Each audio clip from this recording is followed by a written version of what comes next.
मौनी अमावस्या कथा। मौनी अमावस्या व्रत पूजा विधि और महत्व की बात पुराणों में बताई गई है। ऐसी मान्यता है कि इस व्रत को करने से सुहाग, सौभाग्य और समृद्धि की प्राप्ति होती है। मौनी अमावस्या का व्रत हर साल माघ मास की अमावस्या तिथि को किया जाता है और शास्त्रों में अमावस्या का बड़ा ही महत्व बताया गया है। और इस पर यह भी मान्यता है कि मौनी अमावस्या के दिन अगर महोदय नामक योग बन जाए तो वह और भी अधिक लाभप्रद और कल्याणकारी हो जाता है। और इस व्रत को करने से पितृ संतुष्ट और प्रसन्न होते हैं और घर में सुख, समृद्धि और संतति में वृद्धि होती है। मौनी अमावस्या अपने नाम के अनुसार मौन और साधना का व्रत है। हम हर दिन अजाने अनजाने में कितनी ही बात बोल जाते हैं जिससे लोगों के मन में आहत होता है। अपनी कई बातों को लेकर हम बाद में अफसोस भी करते हैं। इसीलिए साधना के लिए मौन परम आवश्यक है। गृहस्थ जन हमेशा मौन व्रत नहीं रख सकते, इसीलिए एक दिन को निर्धारित किया गया है जिसमें गृहस्थों को आत्मशुद्धि के लिए मौन व्रत का संकल्प लेना चाहिए। मौनी अमावस्या पर संभव हो तो पूरे दिन मौन धारण करें। मानसिक रूप से भगवान शिव और भगवान विष्णु जी का ध्यान करें अथवा स्नान करने के बाद मौन धारण करें। स्नान के बाद ही कुछ बोले और दिन भर किसी को ऐसी बात ना कहे जिससे उसके मन को आहत हो। माघ मास में तिल, ऊनी वस्त्र और घी का दान बहुत ही पुण्यदायी होता है, इसीलिए अमावस्या के दिन इन वस्तुओं का दान जरूर करना चाहिए।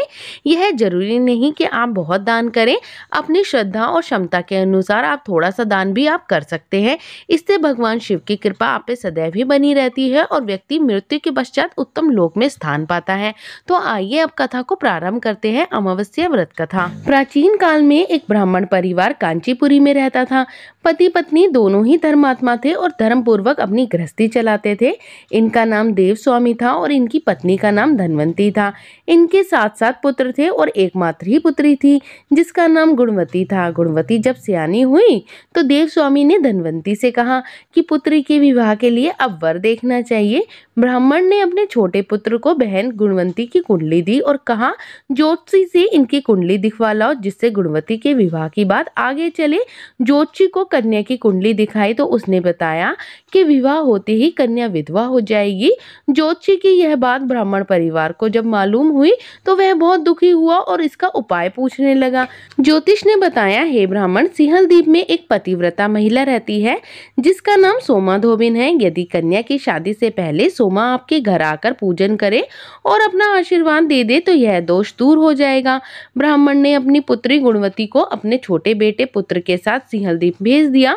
दोनों भाई बहन सागर के किनारे पहुंचकर उसे पार करने के बारे में विचार करने लगे।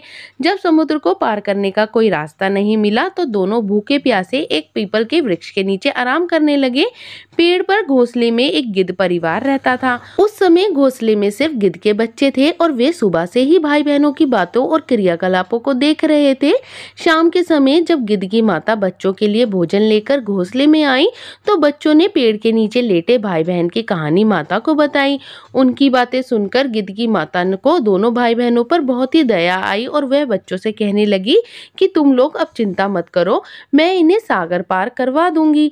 बच्चों ने माता की बातों को सुनकर खुशी खुशी भोजन ग्रहण किया और गिद्ध की माता बच्चों को भोजन करवाकर दोनों भाई बहनों के पास आई और बोली, मैंने आपकी समस्याओं को जान लिया है, अब आप चिंता मत कीजिए, आपकी समस्याओं का निदान मैं कर दूंगी और आपको सोमा धोबिन के पास पहुंचा दूंगी। गिद्ध की बातों को सुनकर दोनों भाई बहनों का मन आनंदित हो गया और उन्होंने वन में मौजूद कंदमूल को खाकर ही रात काट दी।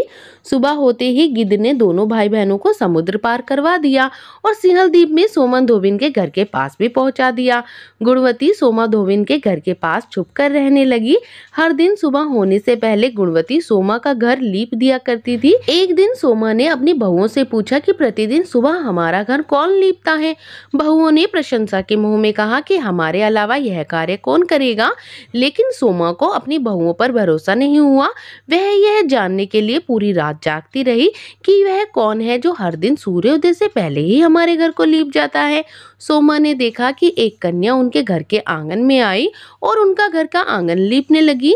सोमा गुणवती के पास आई और उससे पूछने लगी कि तुम कौन हो और क्यों हर सुबह मेरे आंगन को लीप कर जाती हो। गुणवती ने तब सारा हाल सोमा से कह डाला। गुणवती की बातों को सुनकर सोमा ने कहा कि तुम्हारे सुहाग के लिए मैं तुम्हारे साथ चलूंगी। सोमा ने ब्राह्मण के घर आकर पूजा की, लेकिन विधि का विधान कौन टाल सकता था। गुणवती का विवाह होते ही उसके पति की मृत्यु हो गई। तब सोमा ने अपने सभी पुण्य गुणवती को दान कर दिए। सोमा के पुण्य से गुणवती का पति जीवित हो गया, लेकिन पुण्यों की कमी के कारण सोमा के पति और बेटे की भी मृत्यु हो गई। लेकिन सोमा ने अपना घर छोड़ने से पहले अपनी बहुओं से कह दिया था कि मेरे लौटने से पहले अगर मेरे पति और बेटों में को कुछ होता है तो उनके शरीर को संभाल कर रखना। बहुओं ने सास की आज्ञा मानकर सभी के शरीर को संभाल कर रखा। उधर सोमा ने सिंहद्वीप से लौटते ही रास्ते में पीपल के वृक्ष की छाया में विष्णु जी की पूजा कर 108 बार पीपल की परिक्रमा की और उसके पुण्य के प्रभाव से सोमा के घर को लौटते लौटते ही उसके पति और बेटे फिर से जीवित हो गए। इसीलिए कहते हैं जो कोई अमावस्या की कथा को सुनता है, पढ़ता है और श्रद्धा से इस व्रत को करता है, उसके सभी संकट दूर होते हैं, सभी मनोकामनाएं पूरी होती है और जीवन में सभी कष्टों का निवारण होता है और जो मृत्यु पर संकट होता है वह भी टल जाता है। तो आपको कथा अच्छी लगी हो तो वीडियो को लाइक कीजिएगा और चैनल को सब्सक्राइब कर लीजिएगा।